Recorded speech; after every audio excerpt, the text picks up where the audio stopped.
We got Mr. Ballin, man. You know, got a little goddamn decoration in the back. Halloween. I'm gonna put more shit on him than more just that. But just get a vibe, so you feel me? Get a little Halloween, you hear me? Get a little Halloween. Get a little Halloween vibe, you feel me? Mr. Ballin on a Sunday, man. How y'all Sunday? First off, how y'all Sunday going? Appearances finna change and all type of shit finna change on this motherfucker. So y'all make sure y'all get ready. Sunday video. Go ahead and get started, man. Giveaway at 5K too. Giveaway at 5K. I already told y'all how to get in it. So. At about 1:30 in the afternoon on August 8th, 1999, a park ranger named Lance Madsen stood frowning down at a dusty red Mazda car inside of an otherwise empty parking lot just outside of Carlsbad Caverns National Park in New Mexico. Lance knew the two men who owned this red Mazda had taken out a one-night permit to be allowed to go into Rattlesnake Canyon, which is one of the most isolated parts of this national park.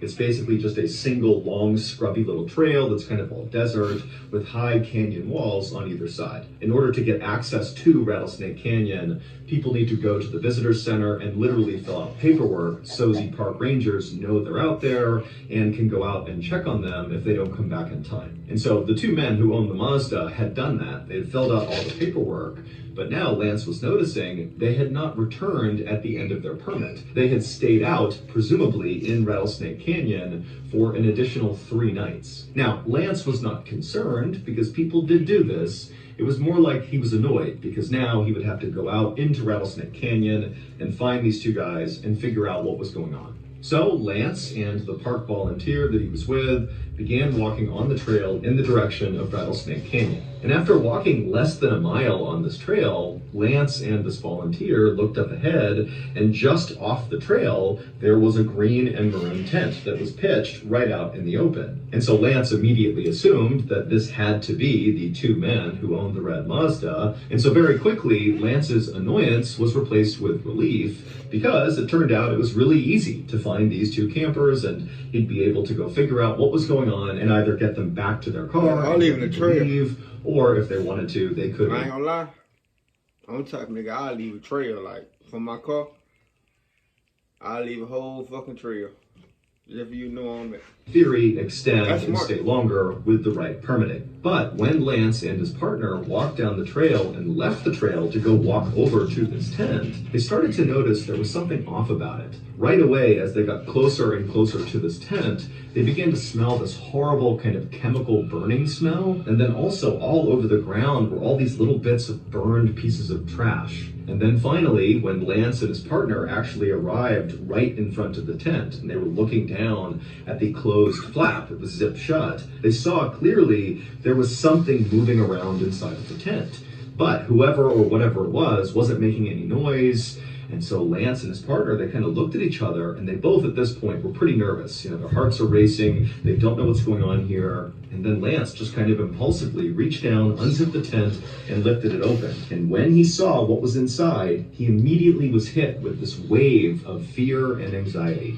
3 days earlier, on August 5th, 1999, a 26-year-old man named David Coughlin woke up in a sleeping bag inside of his green and maroon tent in Rattlesnake Canyon. And as soon as David sat up, he smiled because he could hear right outside of his tent the sound of his best friend, Rafi Kodakian, making breakfast and gathering up supplies for that morning's hike. Dave and Rafi were on what they called a trip of a lifetime.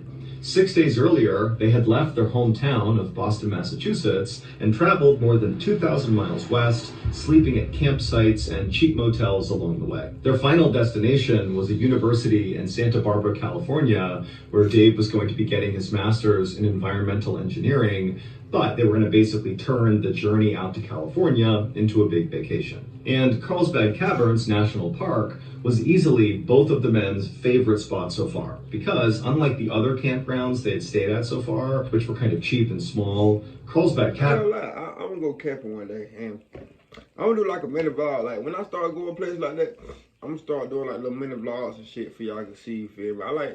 The most of my videos probably be, if I do a vlog, probably 10, 15 minutes. If that. Feel me? I really don't like to edit like that, but I will edit. But feel me?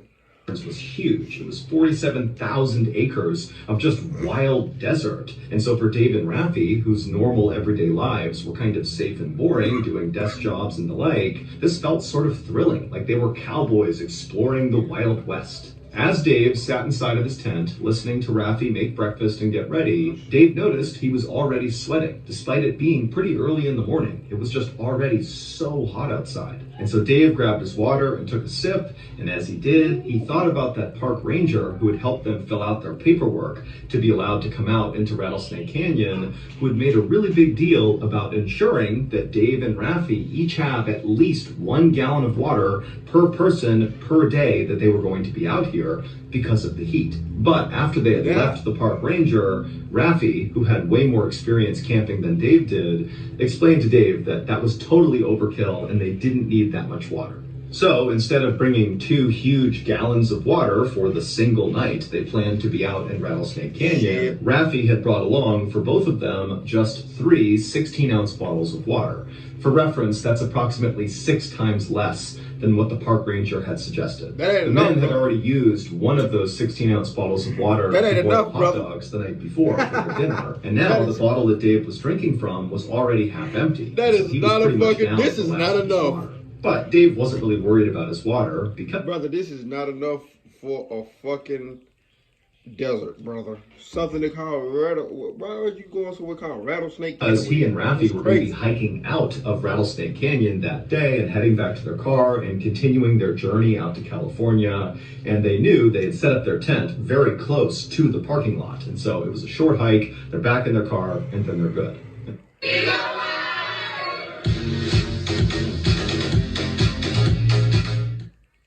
Hey guys, did you know it's so easy for anyone to get a car now? So there's a website that helps people who need a second. So Dave capped his water, he got out of his sleeping bag, he left the tent, and he joined Raffi in prepping their supplies to get ready for their hike out. And by 8:30 a.m., their entire site was packed up, and the 2 men were on their way heading back.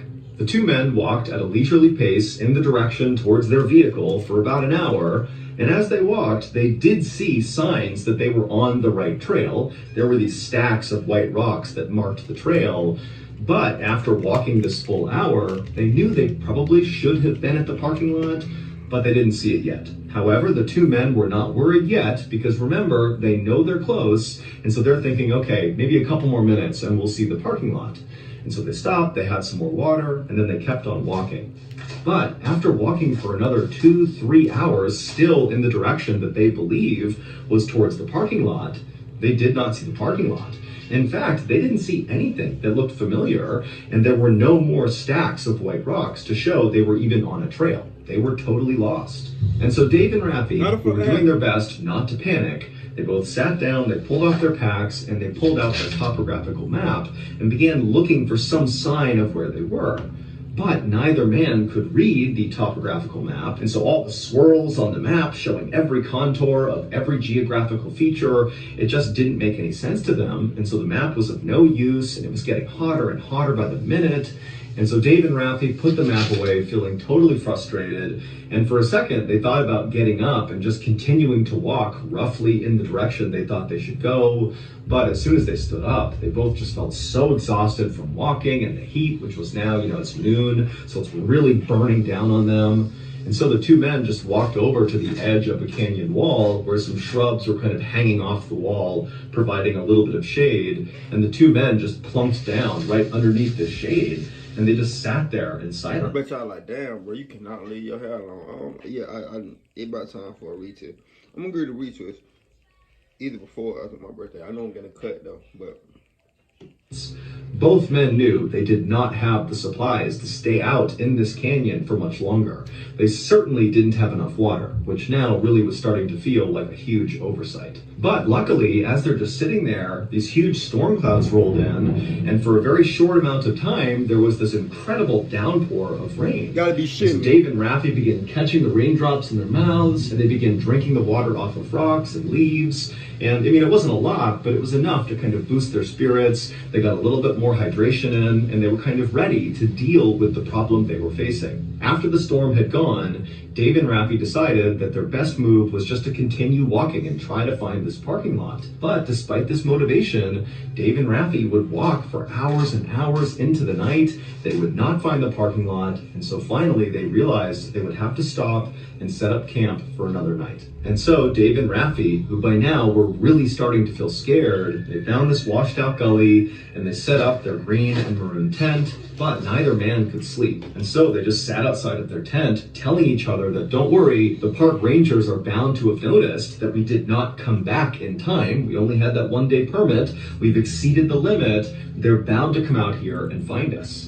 But in the back of both Dave and Rafi's mind, they weren't so sure that was definitely going to happen. They didn't really know how long it would take for park rangers to notice when people stayed too long. But as Dave and Rafi were speaking, they suddenly noticed far off in the distance something that looked like headlights, like on a car. And it was moving across the horizon. And both Dave and Rafi thought, wait a minute, that's going to be a road right there. All we have to do is go to that road and we're saved. We don't need the park rangers to come rescue us. And so suddenly Dave and Rafi were filled with hope, and they forgot about how thirsty and hungry they were, and they just crawled into their beds and they fell asleep almost immediately because all they wanted to do was get to the next morning where there'd be daylight so they could hike out and get to that road and get back home. Dave and Rafi woke up early the next morning, and they were very eager to get up and start making their way towards this road. But instead of packing up their campsite and bringing it with them, they decided instead to leave their campsite and leave behind a journal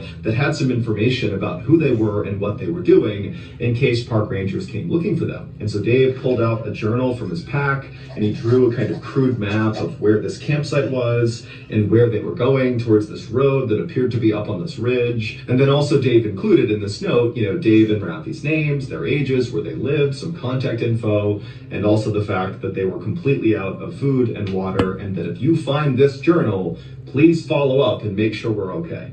And so after leaving behind this journal at the campsite, Dave and Rafi set off to go to this road. But after walking for hours and hours up a kind of gradual incline, they reached what appeared to be this kind of third ridge, where up and above the ridge was this road. But to get up onto this kind of... I bet he wish he would have got some motherfucking more water. See, shit like that, y'all gotta be over prepared, you feel me? At least get a flare gun. I know flare guns probably 100. I don't know how much flare guns. I'm gonna look it up after this video. I'm gonna type it right here when I find it after this video.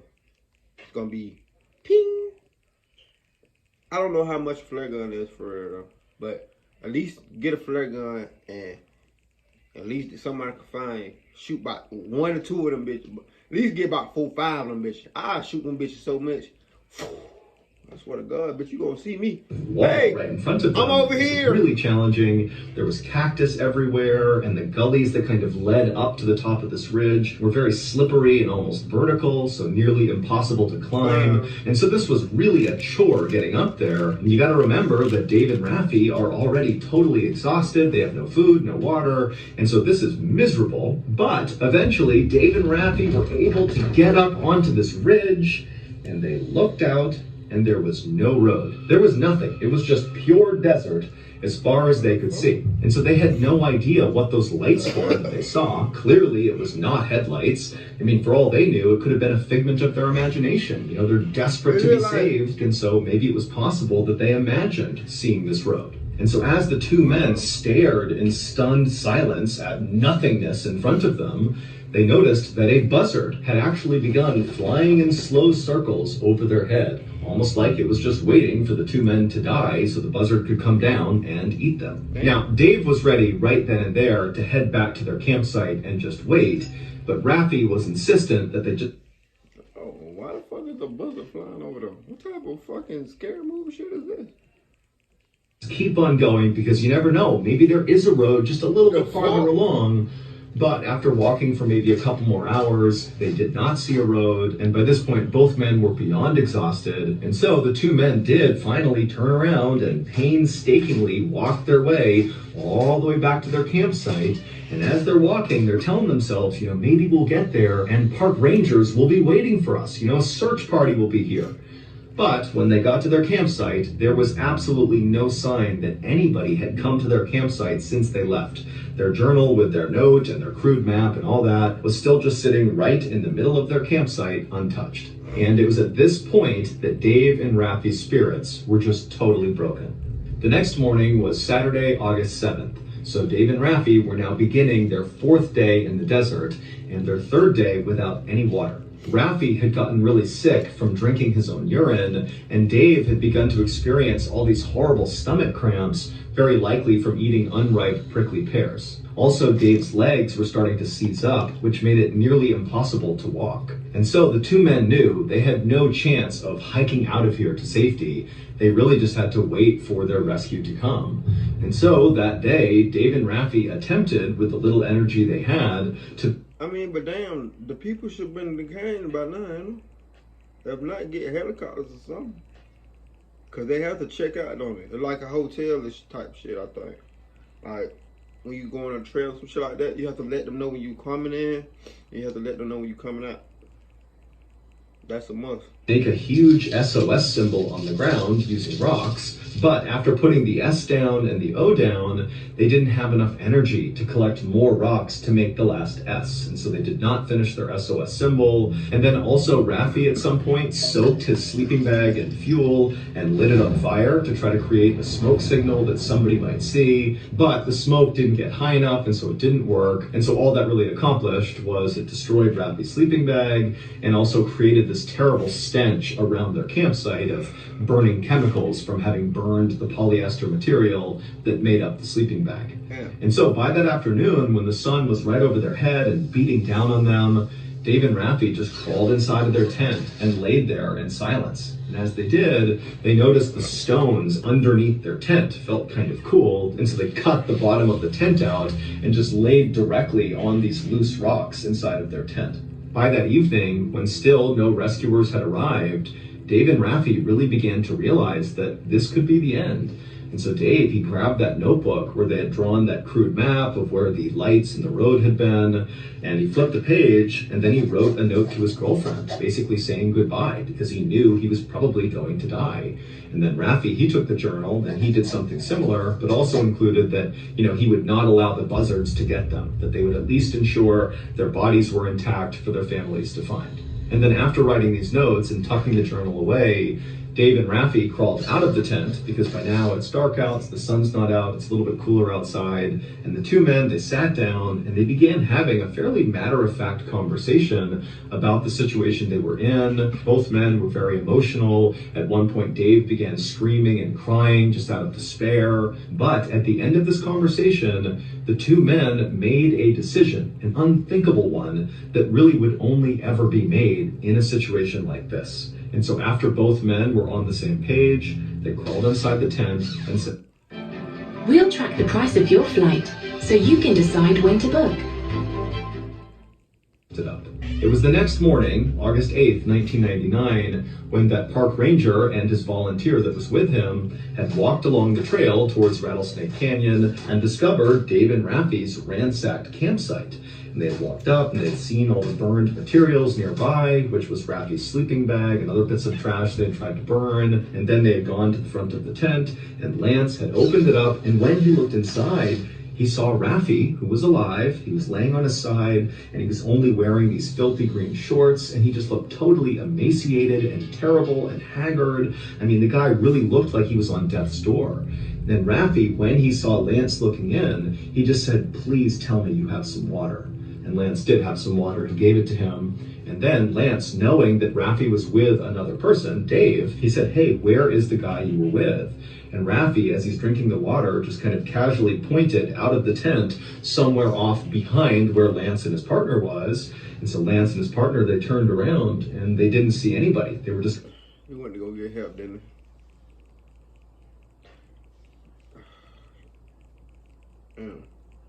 Of looking off towards the canyon wall, and there was nothing there. And so Lance turned around again and he said, "Are you sure he's over there?" And Rafi, without any expression on his face, just continued to point and said, "Yes, he's right over there." And so Lance, he got up, he turned around, and he began walking towards this canyon wall. But before he got there, he nearly tripped over this arrangement of rocks on the ground. And when he looked down at them, he knew someone clearly had arranged these rocks in a particular way. And so, with a growing sense of dread, Lance reached down and he moved aside one of these rocks, and underneath it, he saw Dave's face. It would turn out, the night before, when Rafi and Dave had crawled outside of their tent and began having that very intense conversation, what they were talking about is, what do? We know we're going to die. No one's going to reach us before we die of starvation, or we die of dehydration, or maybe some animal is going to come attack us and kill us. Like, we don't have any hope. And so as they were sitting there, Dave actually pulled out his pocket knife and attempted to cut his wrists, but he couldn't cut deep enough to actually kill himself. And so Dave said to Rafi, "You're going to have to kill me. And then after that, you're going to have to kill yourself." And Rafi had agreed. And so Rafi and Dave, they went back inside their tent with no floor. It's just open. So y'all decided to kill yourself instead of fight for survival.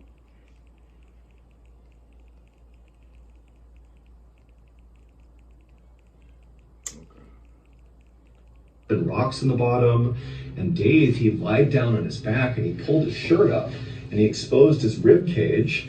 And then Rafi pulled out his 4-inch pocket knife and he placed it right up against Dave's rib cage. And then with Dave basically egging him on to stab him, Rafi attempted to push the knife into his heart, but he couldn't break the skin. And so Dave, he's now screaming out in pain, but he's still urging Rafi to come on, just do it already. And finally, Rafi does manage to get the knife right through his ribs and into Dave's heart. Dave did not die right away, but Rafi covered his mouth and continued to push that knife in until he did die. And then once Dave was dead, Rafi used the little bit of energy he had to drag his body away from the tent, where he buried him under those rocks. And then Rafi, who now has no energy left, just crawled back to his tent and laid down on those loose rocks inside of his tent and waited to die.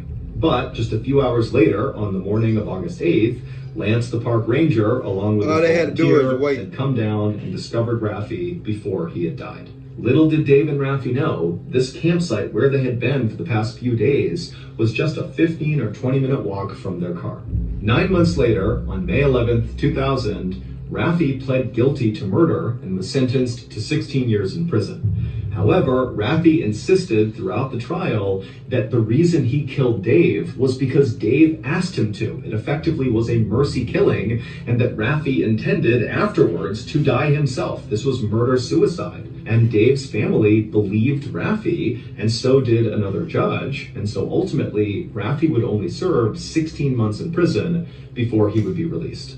That's valid. So that's crazy that they had to think about suicide just, you know what I'm saying, not. All they would have had to do was just waiting game. Feel me? All they had to do, man. Or to be in the giveaway. I just said in the previous videos how to be in the giveaway, man. That being said, give me a thumbs up, like, subscribe. Happy Halloween month, you feel me? That being said, see y'all motherfuckers on the next video. Let's ride, nigga. Yeah.